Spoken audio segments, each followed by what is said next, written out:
cheiro doce do melado, misturado com o grito de desespero, subiu como fumaça para o céu do sertão.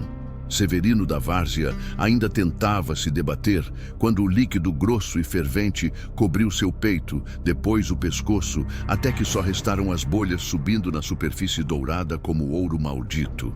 O coronel Antônio Melado ria, limpando as mãos na camisa branca que nunca se sujava com o próprio trabalho. "Assim vocês aprendem a não mexer com o que é meu", gritou para os outros trabalhadores que assistiam petrificados, amarrados em fileira. "Cana tem que dar lucro, não dar trabalho." Era o terceiro homem naquela semana. O primeiro tinha sido João Retirante, que ousou pedir aumento no pagamento.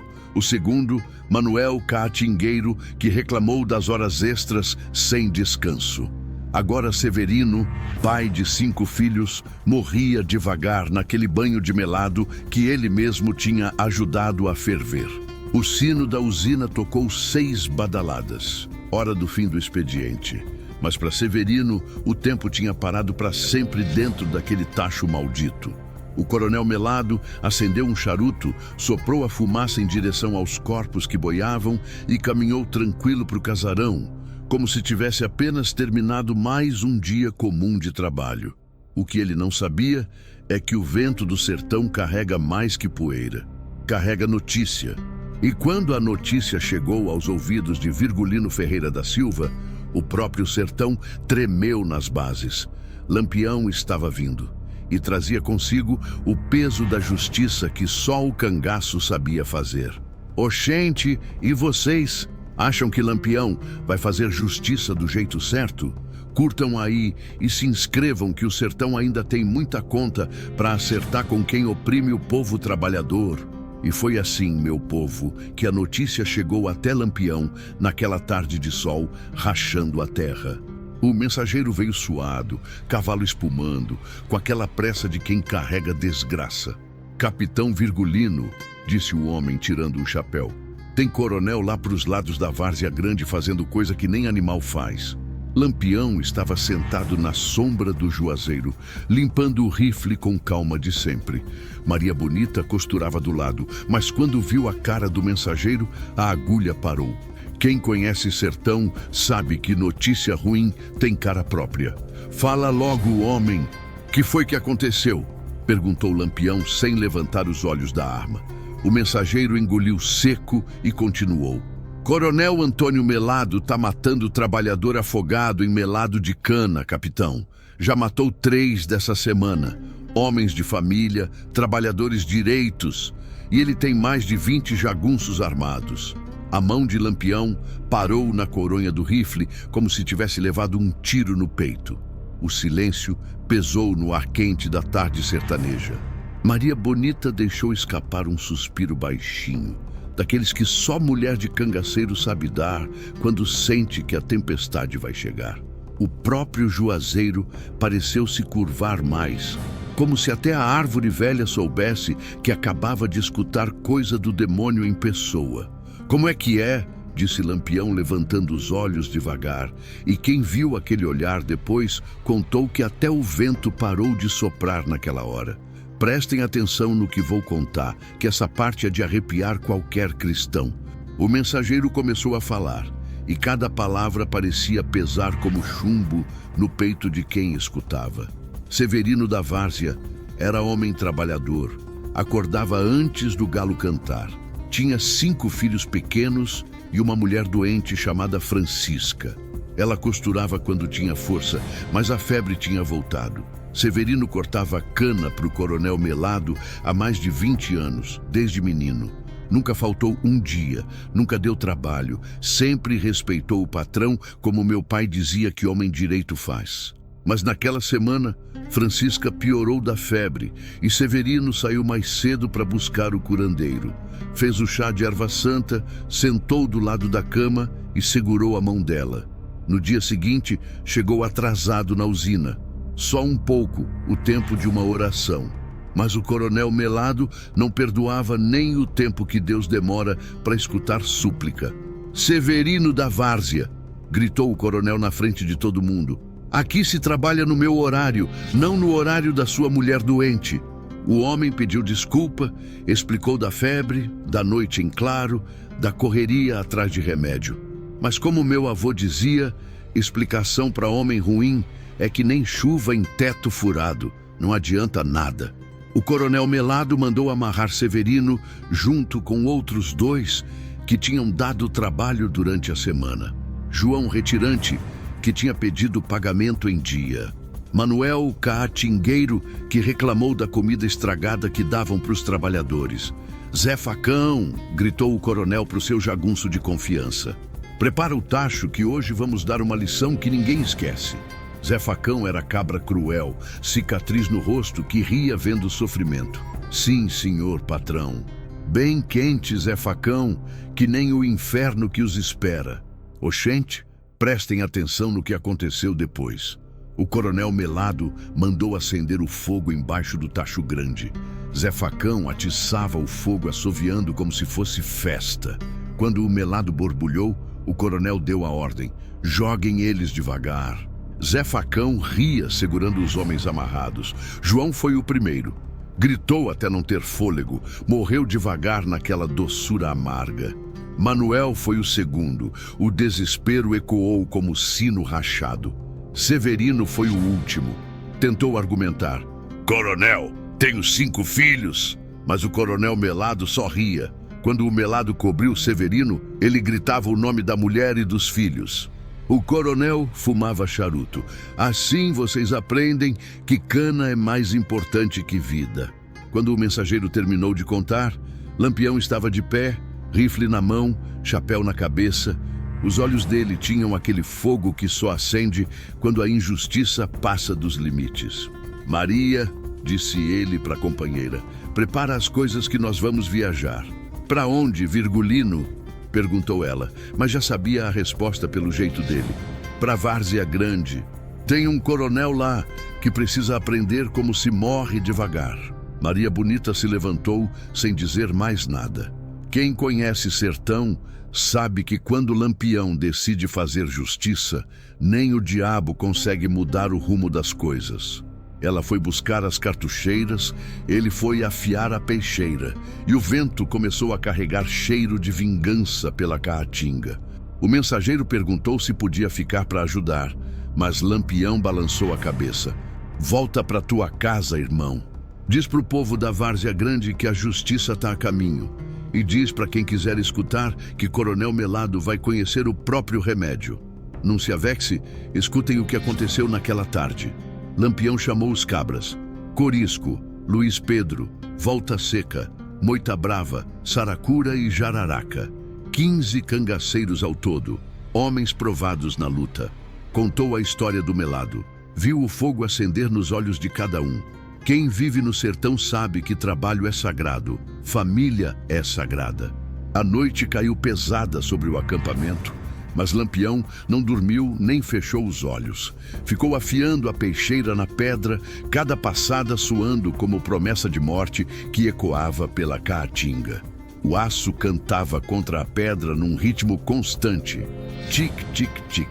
Maria Bonita observava de longe, bem sentada na rede, sabendo que quando ele voltasse da Várzea Grande, seria com as mãos sujas de sangue de coronel, mas a consciência limpa como água de nascente. Os outros cangaceiros também não dormiam. Corisco limpava o rifle e contava balas. Luiz Pedro verificava cartucheiras e ajustava mira. Volta Seca afiava punhal testando o fio. Todos sabiam que pela manhã iam cavalgar para enfrentar mais de 20 jagunços e fazer justiça na bala. Virgulino, disse Corisco, esse coronel Melado tem fama cruel e bando grande, mas se é para fazer justiça por trabalhador honesto, eu vou até o fim. Como meu avô sempre dizia, quando o sertão chama para acertar as contas, até o vento muda de direção e os pássaros param de cantar. E naquela noite pesada de verão, o vento soprava forte em direção à Várzea Grande, carregando cheiro de pólvora seca e prometendo vingança justa. O sertão inteiro ia descobrir que mexer com um trabalhador honesto era mexer com Lampião. E quem mexe com Lampião paga com juros de agiota sem perdão nem misericórdia no sertão brabo. O galo ainda não tinha cantado quando Lampião levantou do chão onde passou a noite em claro, a peixeira reluzindo na cintura, rifle carregado, olhos com aquele fogo que só acende quando a justiça vai ser feita. Maria Bonita já tinha preparado as coisas. Cartucheiras cheias, comida para a estrada, água nos bornis. Virgulino, disse ela baixinho, volta inteiro para mim. Ele segurou o rosto dela entre as mãos calejadas. Volto, Maria, mas volto depois que esse coronel pagar pelo que fez. Prestem atenção no que vou contar, que essa parte mostra como Lampião preparava suas vinganças. Não era cabra de sair atirando feito doido, era homem de plano, de estratégia. Reuniu o bando em círculo, todos armados e prontos. Corisco com rifle atravessado nas costas. Luiz Pedro contando balas. Volta Seca testando o fio da faca. Moita Brava, Saracura, Jararaca e os outros, todos com cara séria de quem vai para o combate. Escutem bem, cabras, disse Lampião com voz firme. Esse coronel Melado não é qualquer coronelzinho. Tem mais de 20 jagunços armados, usina protegida como fortaleza e conhece a região. Corisco cuspiu no chão. E daí, capitão? Já enfrentamos pior. Já sim, Corisco. Mas dessa vez é diferente. Esse desgraçado matou trabalhador honesto, de jeito que nem animal merece.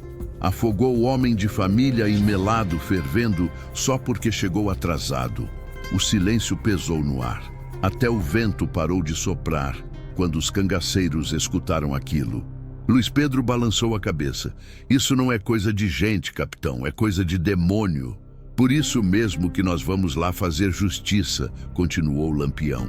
Mas vamos fazer direito, sem pressa, sem erro. Cada um de vocês tem que saber exatamente o que vai fazer.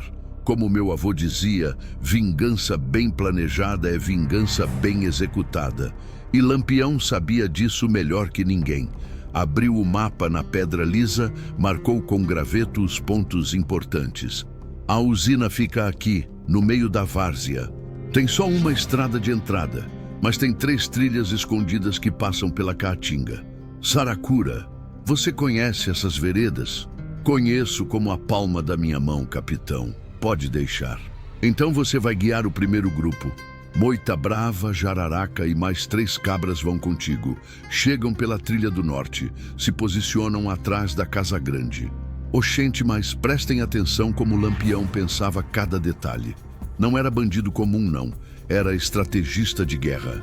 Corisco, você leva Luiz Pedro e mais 4 homens pela trilha do sul. Se esconde no canavial, espera meu sinal. Quando eu atirar 3 vezes seguidas, vocês avançam. E os jagunços do coronel, capitão? Perguntou Volta Seca. Lampião sorriu, mas era sorriso frio, sem alegria. Os jagunços vão estar ocupados comigo e com o resto do pessoal. Nós vamos chegar pela estrada principal, fazendo barulho, chamando atenção. Enquanto eles se concentram em nós, vocês atacam pelas costas. A estratégia estava clara como água de nascente. 3 grupos, 3 direções. Um objetivo, cercar a usina e fazer justiça. Mas aí, Lampião parou, olhou para os homens um por um e disse coisa que ficou gravada na memória de todos. Escutem bem o que vou falar. Esse coronel Melado não vai morrer de tiro. Ele vai morrer do mesmo jeito que matou Severino e os outros, no melado fervendo. Os cangaceiros se entreolharam. Volta Seca perguntou, capitão, não seria mais fácil dar um tiro e acabar logo? Seria, Volta Seca, mas não seria justo. Quem mata trabalhador honesto em melado fervendo tem que morrer do mesmo jeito. É a lei do sertão.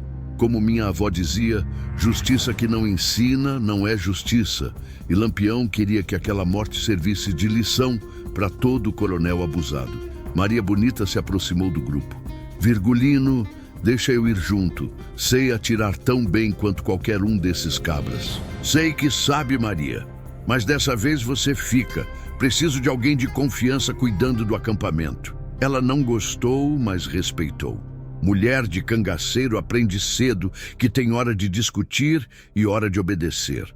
O sol já estava subindo quando Lampião deu a ordem final. Montam, cabras, vamos fazer justiça. E foi assim, meu povo, que 15 cavaleiros saíram daquele acampamento levantando poeira na Caatinga. 15 homens armados, determinados, cavalgando em direção à Várzea Grande com sede de vingança. A cavalgada foi longa, quente, com o sol rachando as pedras, mas nenhum cangaceiro reclamou. Todos sabiam que iam fazer coisa certa. No meio do caminho, pararam num povoado pequeno para descansar os cavalos. O povo reconheceu Lampião na hora, se aproximou respeitoso. Capitão Lampião, disse um velho de barba branca, soube que os senhores vão para a Várzea Grande. É verdade que vão acertar as contas com o coronel Melado? É verdade, seu Antônio. Esse desgraçado matou o trabalhador honesto de jeito que nem Satanás faria. O velho balançou a cabeça tristemente. Esse coronel é uma desgraça para o sertão, capitão. Já matou mais gente que peste. O povo todo torce para os senhores darem cabo dele. Pode ficar tranquilo, seu Antônio. Antes do sol se pôr, esse mundo vai estar livre de mais um tirano. Outras pessoas se aproximaram. Uma mulher trouxe água fresca. Um rapaz ofereceu milho para os cavalos. Todo mundo queria ajudar, porque sabia que Lampião fazia justiça pelos oprimidos. Mas aí aconteceu coisa que mudou o rumo da história. Um menino de uns 10 anos se aproximou de Lampião, chapéu na mão, olhos vermelhos de tanto chorar. Capitão, disse o menino com voz trêmula, o senhor vai mesmo matar o coronel Melado? Vou, menino. Por quê? Porque ele matou meu pai também. Não foi no Melado, não. Foi a chicotada. Mas morreu do mesmo jeito, sofrendo. Lampião desceu do cavalo, se ajoelhou na frente do menino, olhou nos olhos dele. Como era o nome do seu pai, filho? Antônio Vaqueiro, capitão. Trabalhava para os fazendeiros, nunca fez mal a ninguém. Mas o coronel Melado disse que ele roubou uma vaca, amarrou ele no tronco e chicoteou até morrer. O sangue de Lampião ferveu mais ainda. Agora não era só Severino, João e Manuel. Era também Antônio Vaqueiro, pai daquele menino órfão. Qual o seu nome, menino? Raimundo, capitão. Pois escute bem, Raimundo, seu pai vai ser vingado hoje mesmo, e quando eu voltar, trago prova de que a justiça foi feita. O menino abraçou a perna de Lampião chorando. Obrigado, capitão. Obrigado por fazer justiça pelo meu pai. Naquela hora, Lampião entendeu que não estava só vingando Severino e os outros. Estava vingando todo o trabalhador honesto que já tinha sofrido nas mãos daquele coronel. Montou no cavalo, ajeitou o chapéu, olhou para os cangaceiros. Cabras, mudança de plano. Esse coronel vai pagar não só por 3 mortes, mas por todas as injustiças que fez. Como assim, capitão?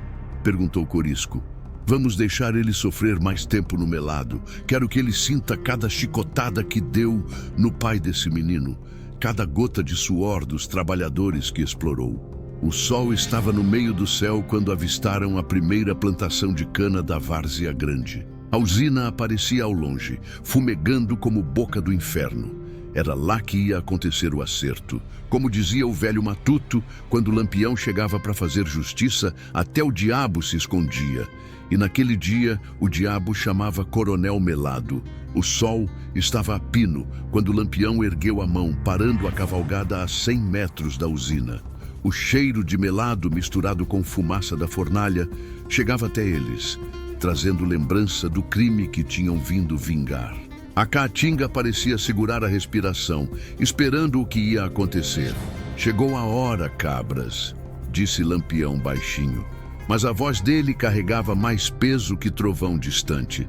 Lembrem do que combinamos. Saracura, leva teu grupo pela trilha do norte. Corisco, vocês vão pelo sul. Eu e os outros vamos pela estrada principal.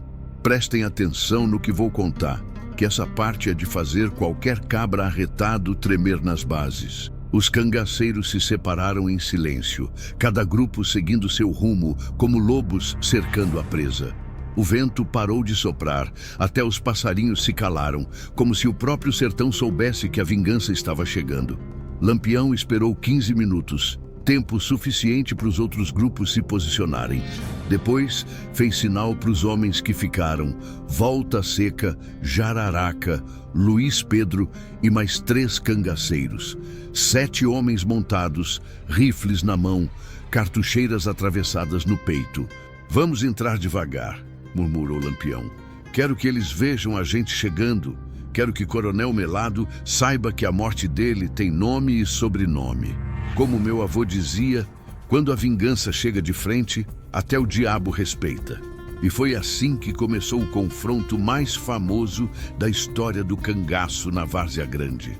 Os cavalos avançaram pela estrada de terra, cascos batendo no chão seco num ritmo que parecia tambor de guerra. A poeira subia como fumaça, anunciando a chegada dos justiceiros. Primeiro, os trabalhadores pararam de cortar cana, olhando na direção do barulho. Depois, os primeiros jagunços apareceram na varanda. Olha lá, patrão!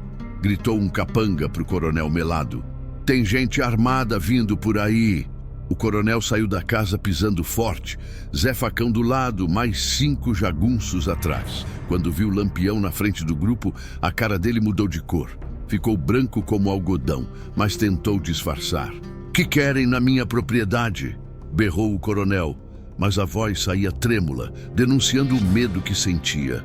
Lampião parou o cavalo a 20 metros da casa grande. Desceu devagar, rifle na mão, chapéu cobrindo os olhos que brilhavam como brasa. O silêncio esticou como corda de viola antes de arrebentar. Vim cobrar uma conta, coronel Melado, disse Lampião com voz calma, mas que cortava o ar como navalha. Conta de sangue inocente que o senhor derramou. Não sei do que está falando, cangaceiro, mentiu o coronel, mas já estava recuando para os outros jagunços. Não sabe? Lampião riu, mas era riso sem alegria. Riso de quem já decidiu o fim da história. Então deixa eu refrescar a memória. Severino da Várzea, João Retirante, Manuel Catingueiro. Lembra deles? A cara do coronel ficou mais branca ainda. Zé Facão pôs a mão no cabo do facão, mas não teve coragem de sacar. E tem mais, continuou Lampião, dando um passo na direção do coronel. Antônio Vaqueiro, pai do menino Raimundo. O senhor lembra como matou ele a chicotada? Oxente, mas foi nessa hora que a coisa pegou fogo de verdade. O coronel Melado gritou para os jagunços: matem esses cangaceiros, quem trouxer a cabeça de Lampião ganha 1000 réis. Zé Facão foi o primeiro a sacar a arma, mas Volta Seca foi mais rápido. A peixeira dele cortou o ar como relâmpago, pegou Zé Facão no peito antes que ele pudesse atirar. O sangue esparramou no chão da varanda como tinta vermelha. Agora dancaram, gritou Lampião, e o inferno se soltou na usina. Os tiros começaram a voar de todos os lados como granizo de chumbo. Jararaca rolou para trás do cavalo, usando o animal como escudo, e disparou 3 vezes seguidas com precisão mortal. 2 jagunços caíram, gritando. O terceiro tiro acertou a parede da casa grande, arrancando lascas de madeira. Luiz Pedro subiu no telhado da casa de farinha como gato montés. De lá, tinha visão de toda a usina e podia escolher os alvos. Mas aí aconteceu o que Lampião tinha planejado com sabedoria de estrategista. Quando escutaram os 3 tiros, o sinal combinado que ecoou pela usina inteira, Corisco e seu grupo apareceram pelo canavial como demônios brotando da terra, atirando e gritando feito possessos. Do outro lado, Saracura e os homens dele surgiram pela trilha do norte, fechando o cerco como rede de pescador. O coronel Melado estava cercado, mas ainda tinha mais de 15 jagunços armados. A luta prometia ser dura. Protejam o patrão! Berrou um capanga mais velho, e os jagunços se espalharam pela usina, usando as máquinas e os tachos como trincheira. Meu povo, prestem atenção que essa parte é de deixar qualquer cristão sem fôlego. A usina virou campo de batalha, com bala voando para todo lado, homens gritando, cavalos relinchando. Corisco apareceu montado como fantasma da caatinga, rifle fumegando.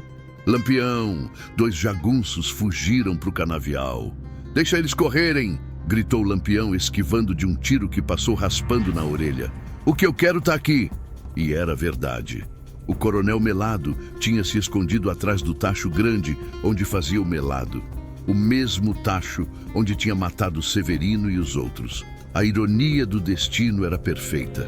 Volta Seca estava lutando corpo a corpo com 2 jagunços ao mesmo tempo, suor misturado com sangue escorrendo pelo rosto. A peixeira dele dançava na mão, como se tivesse vida própria, cortando, furando, defendendo com movimentos que pareciam ensaiados há anos. Um dos jagunços conseguiu acertar uma facada no braço dele, rasgando a camisa e abrindo um talho fundo. Mas Volta Seca nem sentiu a dor. A raiva dava força sobrenatural, transformava homem em fera. Do alto do telhado, Luiz Pedro fazia chover chumbo nos inimigos. Cada tiro dele era certeiro, cada bala encontrava seu alvo. Os jagunços começaram a perceber que estavam perdendo. "Patrão!" gritou um capanga para o coronel. "Nós não vamos aguentar muito tempo. Eles são muitos e atiram melhor." O coronel Melado olhou em volta, viu os próprios homens caindo um por um, viu Lampião se aproximando devagar, rifle apontado na direção dele. "Zé Facão!" gritou o coronel. Mas quando olhou para o lado, viu o jagunço de confiança caído numa poça de sangue, olhos vidrados para o céu. Foi nessa hora que aconteceu coisa que ninguém esperava. O coronel soltou a arma, ergueu as mãos, gritou: "Parem! Parem de atirar! Eu me rendo!" O barulho dos tiros foi diminuindo aos poucos. A fumaça da pólvora subia como neblina, misturada com vapor do melado que continuava fervendo. Os trabalhadores tinham se escondido atrás das máquinas, assistindo tudo. Lampião se aproximou do coronel com a calma de quem já sabia o fim da história. Os outros cangaceiros foram cercando, armas apontadas, mas sem atirar. "Se rende disse Lampião, parando a 2 passos do coronel. "Igual Severino se rendeu quando o senhor mandou jogar ele no melado." "Lampião, pelo amor de Deus!" implorou o coronel. Mas a voz dele era de homem que já sabia estar condenado. "Eu pago o que o senhor quiser. Tenho dinheiro, tenho terras." "Tenho mesmo?" Lampião olhou em volta, viu os trabalhadores saindo de trás das máquinas. "E com que direito o senhor tem essas terras? Com que direito explora essa gente?" Um dos trabalhadores se aproximou, chapéu na mão. Era um homem velho, curvado pelos anos de trabalho pesado. "Capitão Lampião", disse o velho com voz trêmula. "Esse homem é uma desgraça para o sertão. Matou meu neto também, faz 2 meses. Disse que o menino tinha roubado rapadura." Outro trabalhador falou: "E matou minha irmã, capitão. Disse que ela estava passando informação para os concorrentes." As vozes foram se somando, cada uma contando uma injustiça, cada uma pedindo vingança. O coronel Melado estava no meio do círculo, cercado pelos fantasmas dos crimes que tinha cometido. Lampião olhou para o tacho de melado que ainda borbulhava. Depois olhou para o coronel. A justiça estava ali, fumegante, dourada, esperando. "Coronel Melado", disse Lampião com voz que gelava o sangue, "o senhor vai morrer do mesmo jeito que matou os outros. Devagar, sofrendo, pedindo misericórdia que não vai vir." "Não!"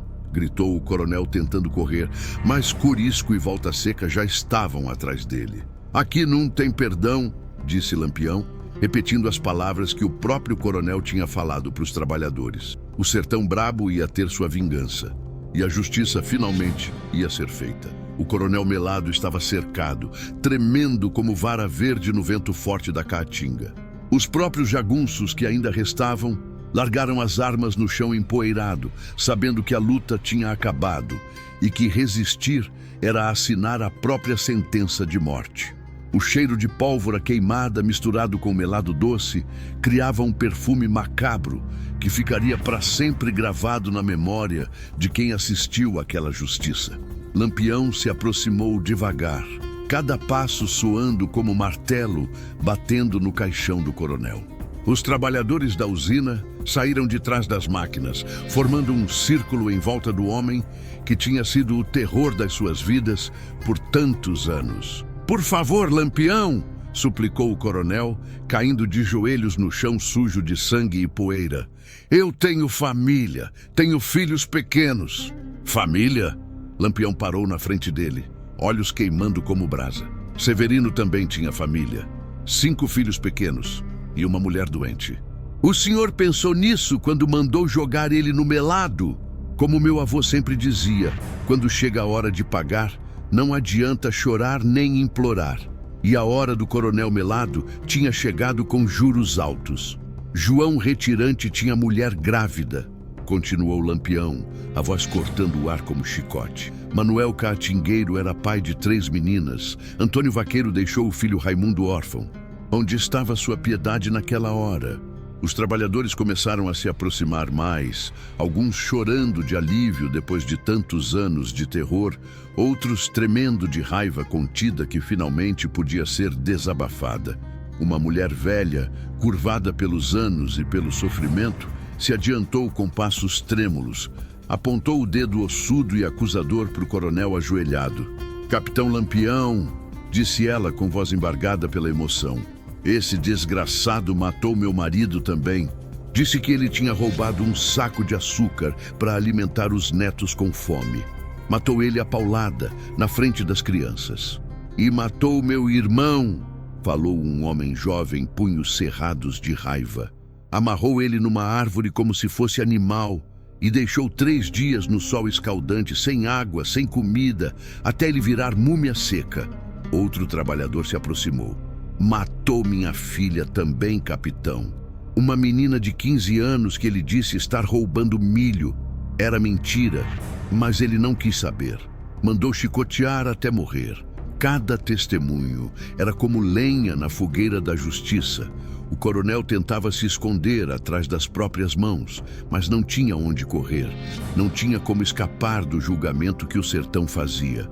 Oxente, mas prestem atenção no que aconteceu depois, que essa parte mostra como Lampião fazia justiça verdadeira. Ele não era homem de matar por prazer, era homem de ensinar através do exemplo. "Corisco, Volta Seca", ordenou Lampião. "Segurem ele, vamos preparar o tacho."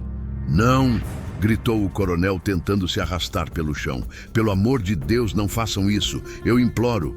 "Implorar?", Lampião riu, mas era riso amargo como fel. "Quantos imploraram para o senhor e não foram escutados? Quantos pediram misericórdia que o senhor negou?"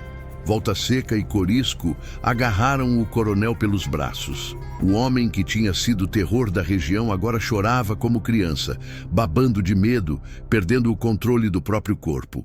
O tacho ainda estava quente, o melado borbulhando devagar, com aquele glu-glu hipnotizante que parecia riso do diabo ecoando pelas profundezas do inferno. O mesmo tacho maldito onde Severino, João e Manuel tinham encontrado morte lenta e dolorosa. A justiça do sertão era perfeita e implacável. Quem matava com melado, morria com melado. Olho por olho, dente por dente, sofrimento por sofrimento. "Acendam mais o fogo", disse Lampião para os trabalhadores que se aproximavam com sede de vingança. "Quero que fique bem quente, exatamente do jeito que esse desgraçado gostava quando matava gente inocente." Os homens da usina correram como formiga trabalheira para buscar lenha seca, galhos de mandacaru, qualquer coisa que pudesse alimentar as chamas embaixo do tacho amaldiçoado. O melado começou a ferver com mais força, fazendo bolhas grandes e furiosas que estouravam como pequenas explosões de ódio concentrado. "Lampião", disse Corisco baixinho, "o senhor tem certeza? É morte feia, morte de sofrimento." "Tenho certeza, Corisco. Quem dá morte feia tem que receber morte feia. É a lei do sertão e ninguém muda isso." O coronel Melado tinha parado de implorar, agora só chorava em silêncio, olhando para o tacho como quem olha para o próprio inferno. O suor escorria pela testa dele, misturado com lágrimas de desespero. "Última chance, coronel", disse Lampião. "O senhor quer pedir perdão para os trabalhadores? Quer reconhecer as injustiças que fez?" O coronel olhou para os rostos em volta, viu o ódio acumulado de anos, viu as famílias destruídas, viu os filhos órfãos. Por um momento, pareceu que ia falar alguma coisa, mas depois cuspiu no chão e rosnou. "Eu não peço perdão para essa gente baixa. Eu sou coronel. Tenho direitos." Num se avexe, meu povo, que foi nessa hora que Lampião entendeu que o homem não tinha salvação mesmo. Era bicho peçonhento que não mudava de natureza, era cobra que nascia para picar. Então vai morrer como viveu, disse Lampião. Sem dignidade, sem honra, sem respeito. Os cangaceiros começaram a arrastar o coronel em direção ao tacho. O homem se debatia feito peixe fora d'água, gritava, chorava, mas não adiantava nada. A conta tinha chegado e ia ser paga até o último vintém. Devagar, ordenou Lampião. Quero que ele sinta cada segundo, igual Severino sentiu. Primeiro, baixaram os pés do coronel no melado fervente como lava de vulcão. O grito que ele deu ecoou pela usina inteira, atravessou as paredes, chegou até as montanhas distantes como lamento de alma penada. Os pássaros voaram assustados em revoada negra, os cavalos empinaram de medo, até os cachorros se esconderam com o rabo entre as pernas. Agora o senhor sabe como Severino se sentiu, disse Lampião, voz fria como o gelo do sertão na madrugada. Agora sabe o que é morrer devagar, centímetro por centímetro, pedindo misericórdia que não vem, implorando por uma piedade que não existe. O melado subia devagar pelas pernas trêmulas do coronel, queimando a carne, cozinhando a pele como se fosse carne de boi no assador. A cada centímetro que subia, mais gritos desesperados, mais súplicas inúteis, mais desespero de quem finalmente entendia o sofrimento que tinha causado aos outros. "João Retirante!" gritou Lampião sobre os berros do coronel. "Esse é por ele." O melado chegou na cintura. O coronel ainda tentava se segurar na borda do tacho, mas as mãos escorregavam no metal quente. "Manuel Caatingueiro, esse é por ele." O líquido dourado e mortal continuava subindo. O rosto do coronel estava vermelho de tanto gritar, as veias do pescoço saltadas como cordas. "Antônio Vaqueiro, esse é pelo pai do menino Raimundo." Quando o melado chegou no peito, o coronel parou de gritar. Não porque não sentia mais dor, mas porque não conseguia mais respirar direito. Os olhos dele estavam vidrados de sofrimento, a boca aberta pedindo ar que não vinha. Prestem atenção, que foi nessa hora que aconteceu coisa que marcou para sempre a memória de quem viu. O coronel melado, antes de morrer, olhou bem nos olhos de Lampião e sussurrou com o pouco de voz que restava. Você vai pagar por isso. Um dia, alguém vai fazer o mesmo. Com você, pode ser?" respondeu Lampião sem piscar. "Mas quando esse dia chegar, eu não vou estar chorando igual o senhor. Vou morrer como homem, não como covarde." O melado cobriu o pescoço do coronel como colar de ouro derretido. Depois a boca que tanto tinha pronunciado sentenças injustas. Depois o nariz que tanto tinha cheirado o medo alheio. As últimas bolhas de ar subiram à superfície oleosa, misturadas com sangue coagulado e sofrimento concentrado. O homem que tinha sido terror absoluto da Várzea Grande finalmente estava morto, afogado no mesmo líquido doce que usara para matar trabalhadores inocentes. O silêncio pesou sobre a usina como manta de chumbo derretido. Só se escutava o barulho do melado, ainda borbulhando, e o vento da tarde assobiando pela caatinga ressecada. A justiça tinha sido feita com sangue e suor, mas ninguém sorria de alegria. Morte, mesmo de homem ruim e cruel, sempre deixa gosto amargo na boca de quem assiste. "Aqui não tem perdão", repetiu Lampião, ecoando as próprias palavras do coronel. A vingança estava completa.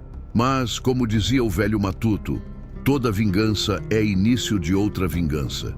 E no sertão brabo e implacável, as contas nunca param de ser cobradas. O corpo do coronel melado boiava no tacho como tronco podre no açude, e o silêncio que se seguiu parecia mais pesado que chumbo derretido. Os trabalhadores olhavam para aquela cena com uma mistura de alívio e medo, como quem vê raio cair perto. Alivia porque não acertou neles, mas assombra pelo poder da tempestade. Lampião limpou a peixeira na camisa ensanguentada, guardou a arma na cintura e virou-se para os homens da usina que ainda tremiam de emoção. "A partir de hoje", disse ele com voz que carregava a autoridade de quem acabara de fazer justiça com as próprias mãos.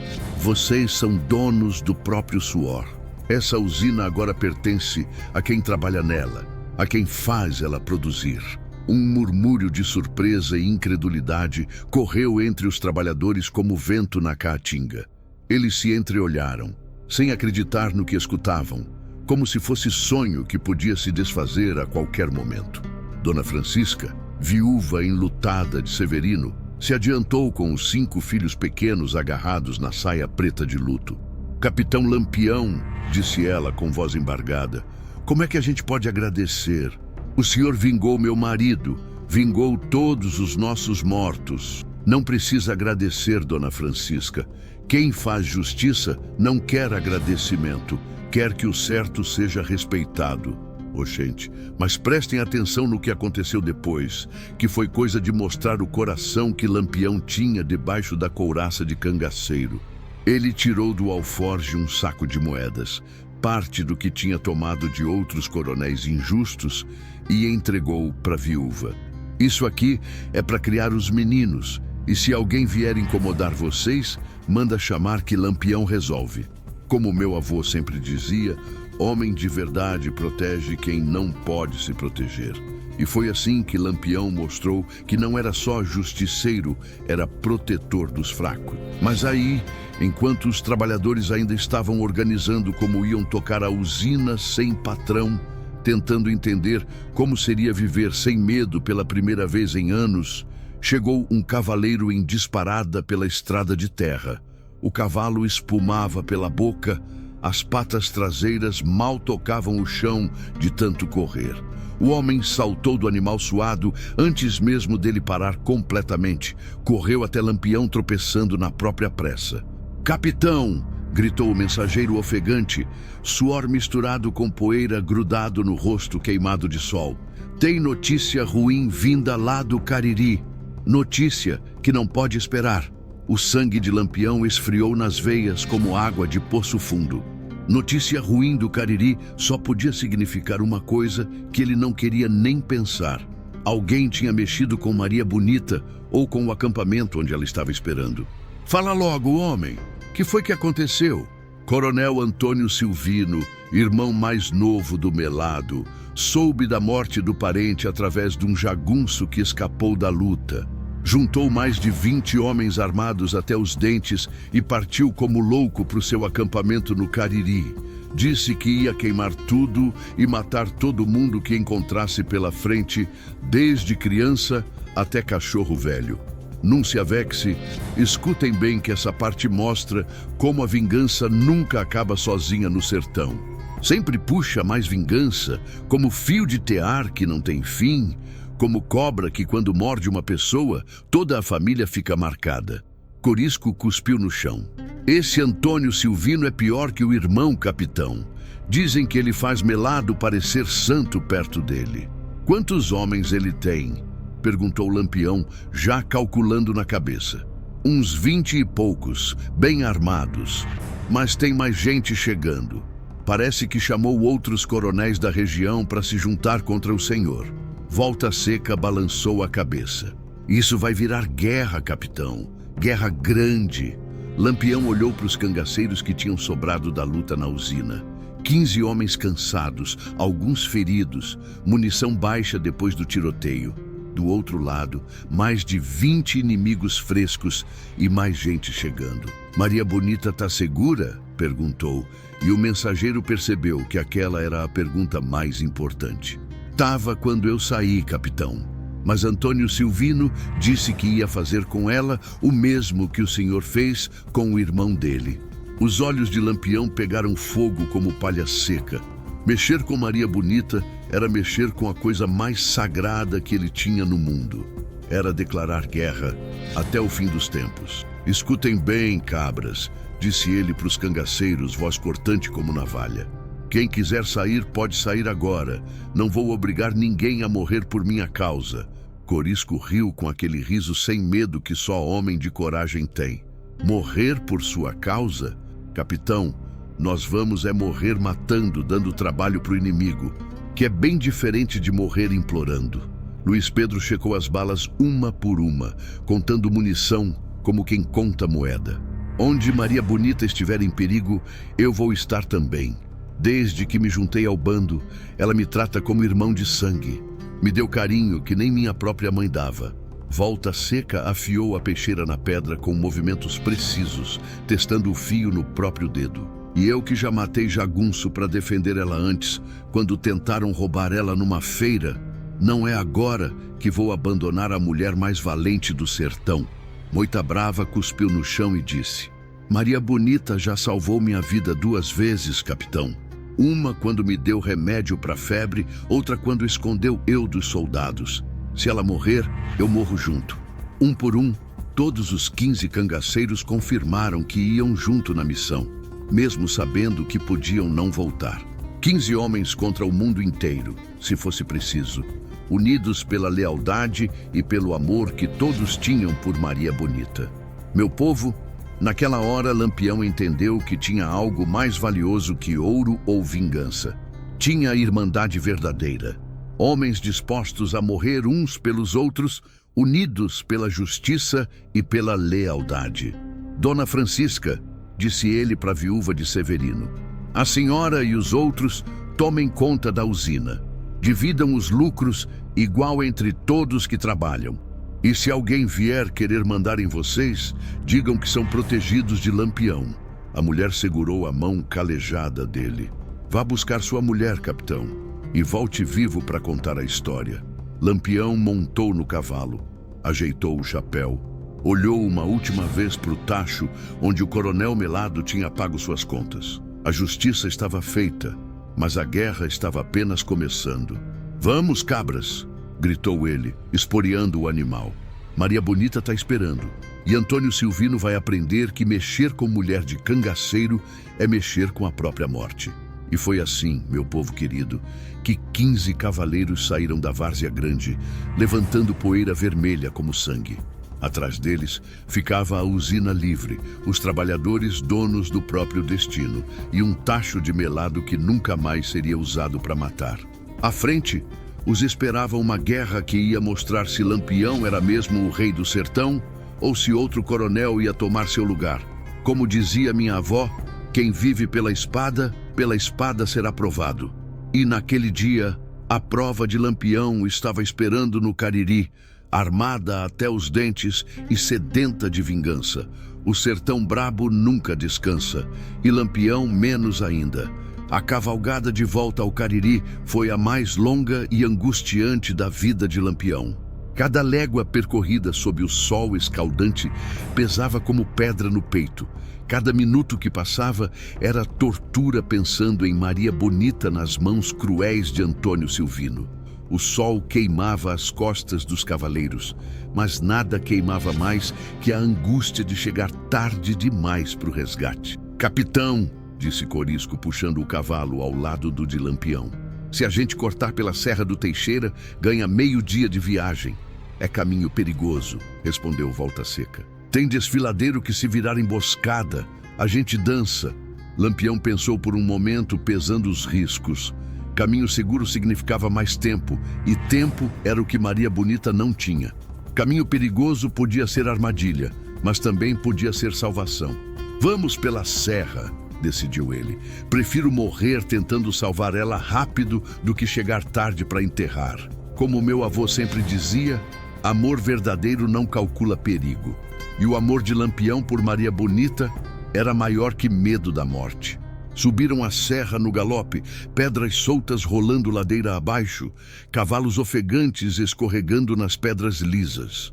Quando chegaram ao topo, Lampião parou para olhar a paisagem. Lá embaixo, no vale, podia ver a fumaça subindo do acampamento. "Tá pegando fogo!" gritou Luiz Pedro, apontando para os fios de fumaça que subiam como dedos para o céu. O coração de Lampião quase parou.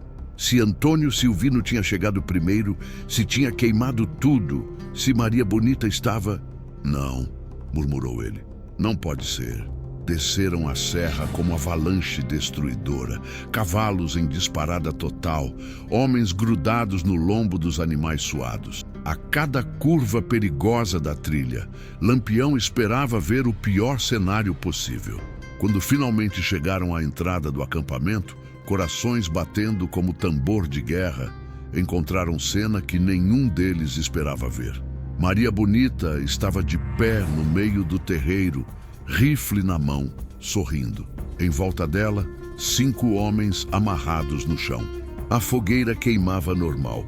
A fumaça que tinham visto era do almoço sendo preparado. Chegaram tarde, meu bem, disse ela para Lampião, que desceu do cavalo correndo.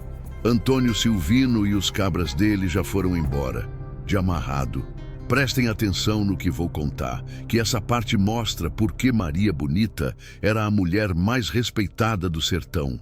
Quando os jagunços de Antônio Silvino chegaram para o acampamento, pensando que iam encontrar só mulher indefesa, levaram o maior susto da vida. Como foi que aconteceu? Perguntou Lampião, ainda sem acreditar no que via. Maria Bonita riu. Era riso de quem sabia o próprio valor. Eles chegaram mandando todo mundo se entregar. Eu fingi que ia obedecer. Pedi para fazer o almoço para os homens deles antes de partir.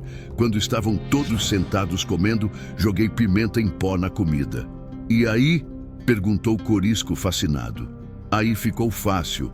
Enquanto eles tossiam e choravam, eu e as outras mulheres do acampamento pegamos as armas deles. Quando se deram conta, estavam cercados por mulher armada. Oxente, mas essa Maria Bonita era esperta que nem raposa e corajosa que nem onça. Os homens mais valentes do sertão tinham sido dominados por estratégia de mulher inteligente. E o Antônio Silvino? Quis saber Lampião. Tá ali! Maria Bonita apontou para o homem amarrado mais afastado. Disse que ia me fazer sofrer igual você fez com o irmão dele. Eu respondi que primeiro ele tinha que me pegar. Lampião olhou para o coronel amarrado. Era homem grande, barbudo, cara de mal. Mas agora parecia criança assustada, vendo que os planos tinham dado errado. Antônio Silvino, disse Lampião, se aproximando devagar. O senhor veio aqui para vingar o irmão? O coronel cuspiu no chão. Vim e ainda vou conseguir. Esse sertão não tem lugar para bandido como você. Bandido? Lampião riu. Quem aqui é bandido? Eu que faço justiça pelos trabalhadores? Ou o senhor que explora e mata gente inocente? Maria Bonita se aproximou do marido. Virgulino, esse homem não vale a pólvora que ia gastar nele. Deixa eu resolver isso do meu jeito. E foi assim, meu povo, que Maria Bonita mostrou que no sertão quem manda na casa é quem tem mais coragem, não quem tem mais força. Ela soltou Antônio Silvino das cordas, entregou uma faca para ele. Se o senhor é homem de verdade, disse ela, lute comigo. Ganha, pode ir embora. Perde, nunca mais incomoda minha família. O coronel olhou para a faca, depois para Maria Bonita, depois para os cangaceiros em volta. Sabia que se perdesse a luta, ia morrer, mas também sabia que se recusasse, ia ser humilhado para sempre. Aceitou o desafio. A luta foi rápida. Maria Bonita era ágil como gato. Antônio Silvino era forte como touro. Mas força sem inteligência perde sempre para o cérebro que sabe pensar. Em 3 minutos, o coronel estava no chão, faca da mulher na garganta. Agora escute bem, disse Maria Bonita, voz fria como gelo. Volte para os seus domínios e nunca mais pense em mexer com Lampião ou com quem ele protege. Na próxima vez, não vai ter conversa. Soltou o homem que saiu correndo com os jagunços que sobraram sem olhar para trás. Naquela tarde, enquanto o sol se punha no horizonte vermelho da Caatinga, Lampião sentou com Maria Bonita debaixo do juazeiro. Os cangaceiros estavam em volta da fogueira, contando a história do dia, rindo da cara de surpresa que Antônio Silvino fez quando percebeu que tinha sido derrotado por mulher. Maria, disse Lampião, hoje eu entendi uma coisa. O que foi, meu bem? Que eu não sou o rei do sertão, você que é a rainha. Ela riu, encostou a cabeça no ombro dele. Nós dois juntos somos o que o sertão precisa, Virgulino. Justiça e proteção para os fracos, medo e respeito para os poderosos. Como dizia o velho e sábio matuto, lenda não morre quando o homem morre. Lenda vive para sempre, na memória do povo. E naquele dia, mais uma história entrou para o livro das lendas do sertão. A história de como Lampião vingou trabalhadores mortos no melado. A história de como Maria Bonita derrotou 20 homens armados com inteligência e coragem. A história de como o amor e a justiça andavam juntos pelas veredas da Caatinga. E quando o vento noturno da Caatinga começou a soprar pelas folhas secas do juazeiro centenário, trouxe consigo o sussurro que ia ecoar por todo o Nordeste brasileiro. Lampião e Maria Bonita estavam vivos, estavam juntos e estavam prontos para qualquer desafio que o Sertão Brabo mandasse. Porque no Sertão Brabo, quem tem coragem de verdade não morre. Vira lenda. Lampião não morria. Virava lenda. Pudi, oxente, gostaram? Então esperem a próxima que vem aí no final. Uma história de Lampião que vai fazer vocês entenderem por que ele é o maior herói da Caatinga. Não percam, meu povo. Cliquem na sugestão no final desse vídeo e aproveitem que vem caos bom.